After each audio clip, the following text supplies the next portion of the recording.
you say. That's what I was thinking when I was using the bathroom. I was like, man, she gotta do bed babble. Mm.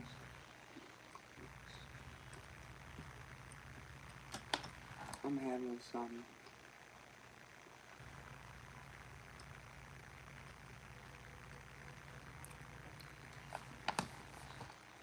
granola.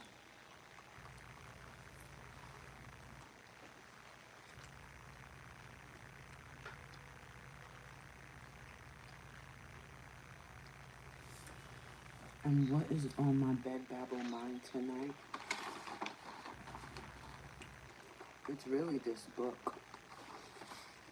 This book that has been put in my presence.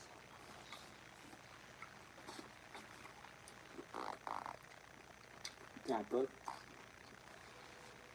it's interesting. It's not gonna be long.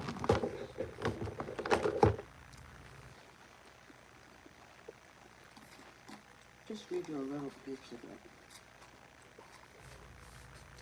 The supreme truth exists outside and inside of all living beings, the moving and the non-moving.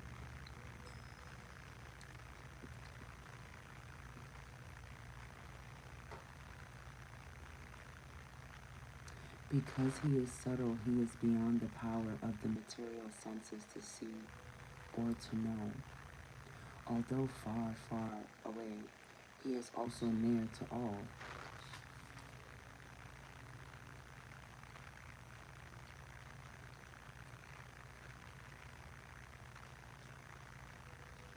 The Lord is situated in everyone's heart as the super soul.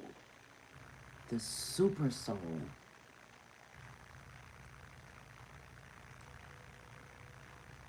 Interesting. Although the super soul appears to be divided among all beings, he is never divided.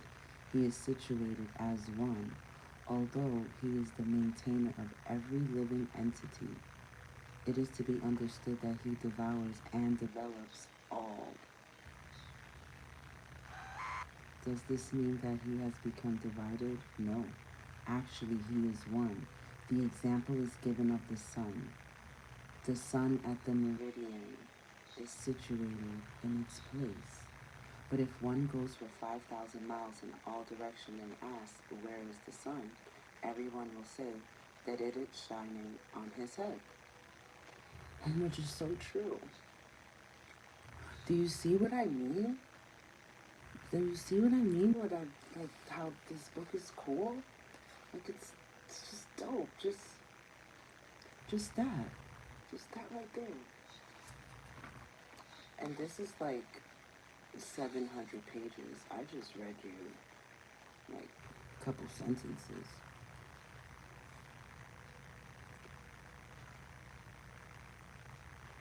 In Vedic literature, we understand that Narayana, the Supreme Person, is residing both outside and inside of every living entity. He is present in both the spiritual and material worlds. Although he is far, far away, still he is near to us. These are the statements of Vedic literature. And because he is always engaged in transcendental bliss, we cannot understand how he is enjoying his full opulence. We cannot see or understand with these material senses. Therefore, in the Vedic language, it is said that to understand him, our material mind and senses cannot act. But one who has purified his mind and senses by practicing Krishna consciousness, his devotional service can see him constantly. It is confirmed that Brahma Samhita, that the devotee who has developed love for the Supreme God can see him always, without cessation,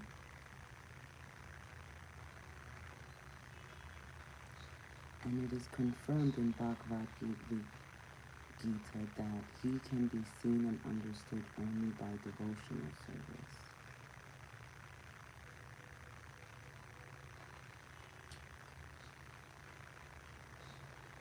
So basically, the Supreme Person is residing both outside and inside of every living entity.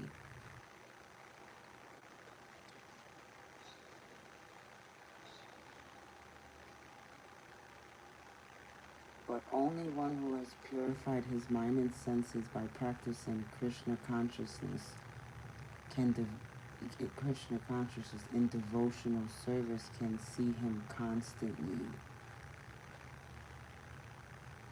Mm.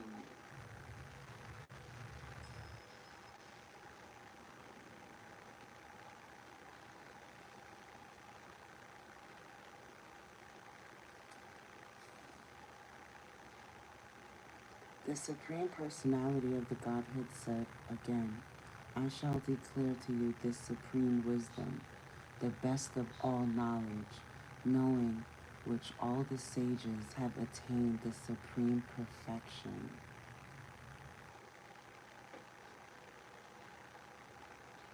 Oh, I am buying myself this book.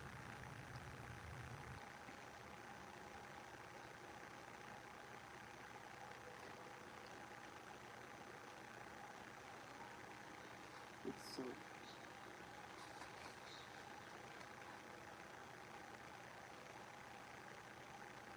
by becoming fixed in this knowledge, one can attain to the transcendental nature like my own. Thus established, one is not born at the time of creation or disturbed at the time of dissolution.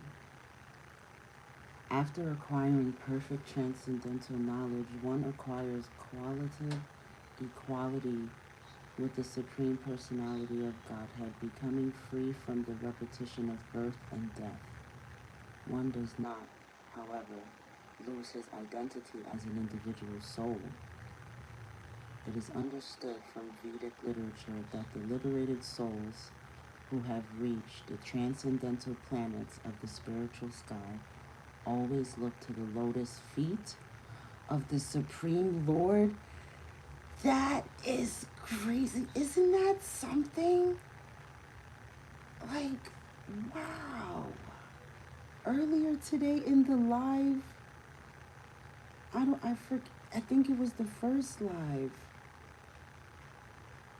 The first live we were talking about the lotus feet. And I just turned to this page I just turned to this. I didn't wow. I gotta read that again now because we just have to read it again.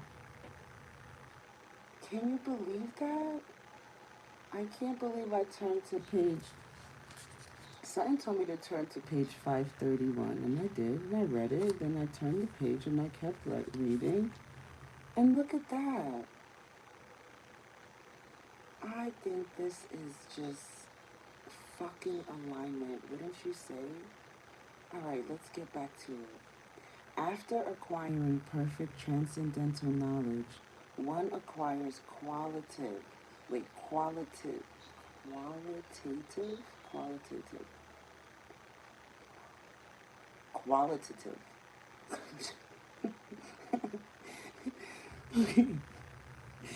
After acquiring perfect transcendental knowledge, one acquires qualitative equality with the Supreme Personality of Godhead, becoming free from the repetition of birth and death.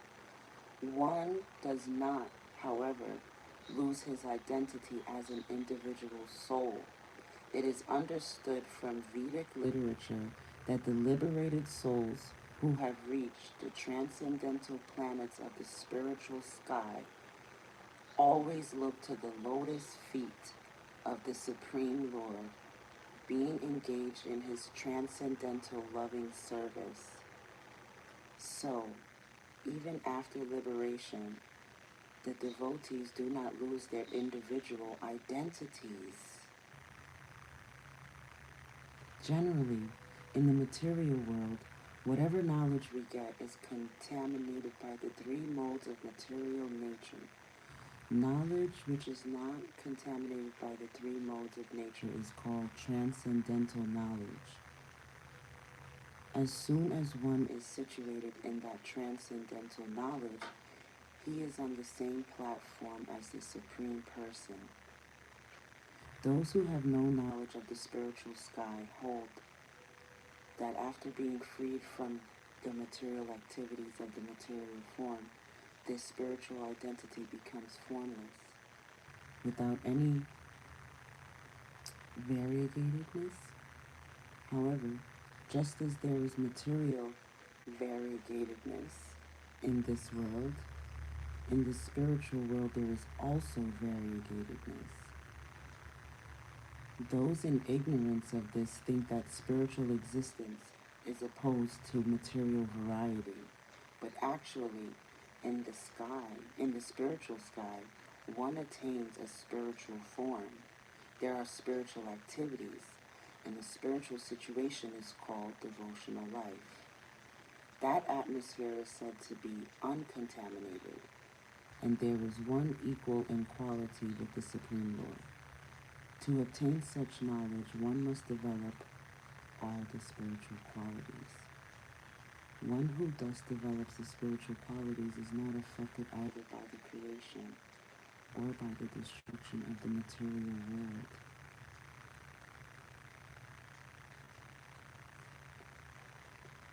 This book is something special.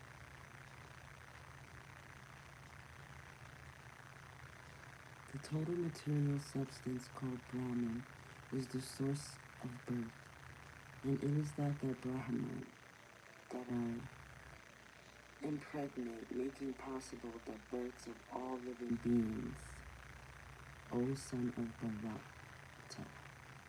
This is an explanation of the world. Everything that takes place is due to the combination of Kshetra and Kshetra Jana, the body and the spirit soul. The combination of material nature and the living entity is made possible by the Supreme God Himself.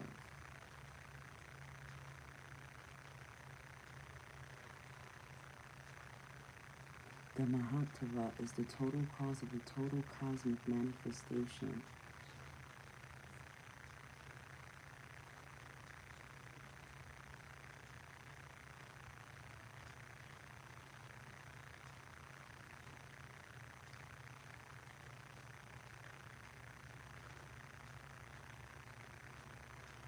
I'm skipping around here. You know, it's dead Babble moments. But it says the 24 elements beginning from earth, water, fire, and air are all material energy, and they constitute what is called Mahabrahma, or the great Brahman, the material nature. 24 elements? You see, this is why you don't skip to the back of the book. You don't skip around to page 533 before reading page 20. You know what I'm saying? That's why you know. But look at what I just turned to, page 103. I'm looking at number 13. If someone gives up his occupational duties and works in Krishna consciousness and then falls down on account of not completing his work, what loss is there on his part? And what can one gain if one performs his material activities perfectly?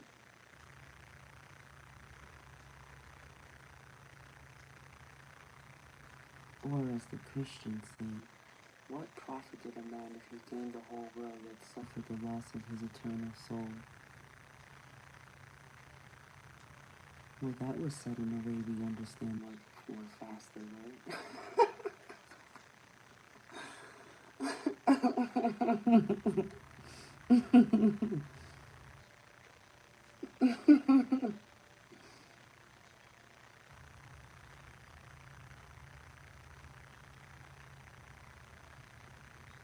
Material activities and their results end with the body, but work in Krishna's consciousness carries a person again to Krishna consciousness, even after the loss of a body.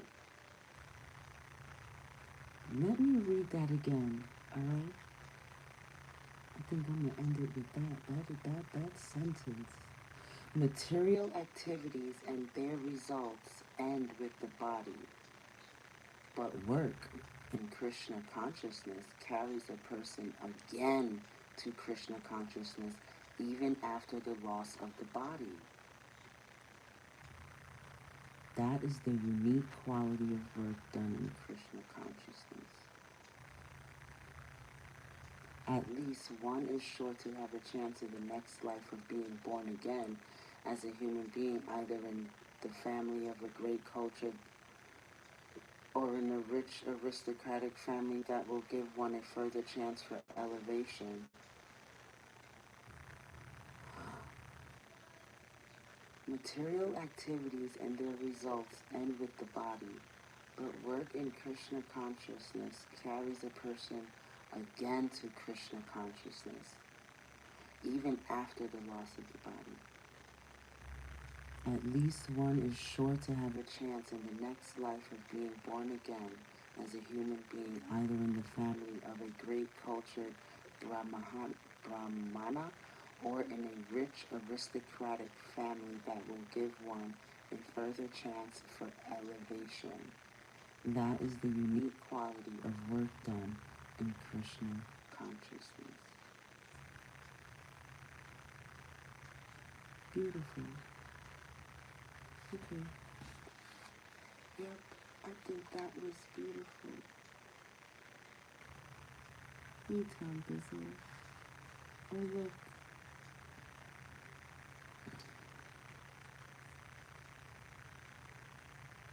That is something.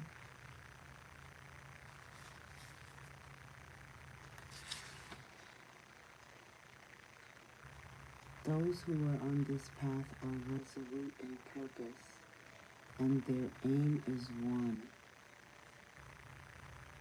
O beloved child of the Kulas, the intelligence of those who are irresolute is many-branched. A strong faith that by Krishna consciousness one will be elevated to the highest perfection of life.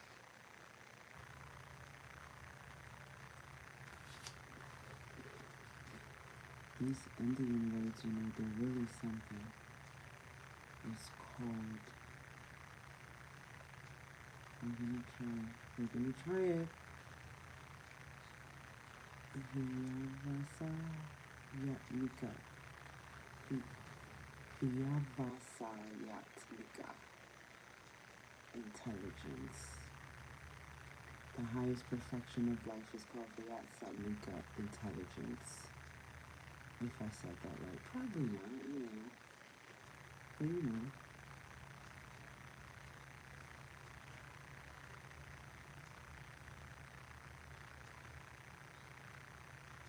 The resolute purpose of a person in Krishna consciousness is based on knowledge.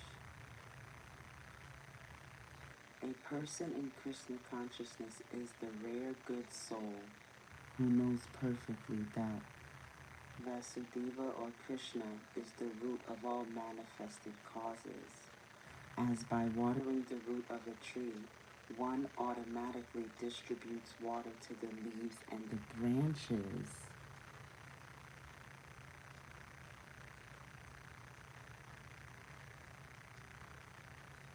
So by acting in Krishna consciousness, one can render the highest service to everyone, namely self, family, society, country, humanity, etc.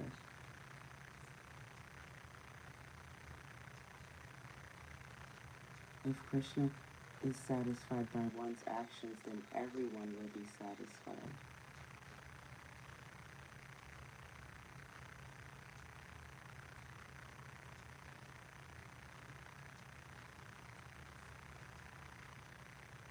I'm telling you, everything that comes across your path is not by accident. Everything is for a reason.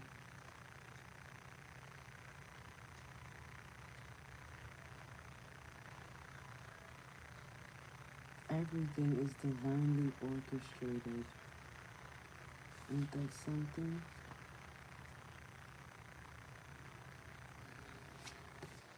It's so cool. Yeah, that's what I was reading from. Have a good night.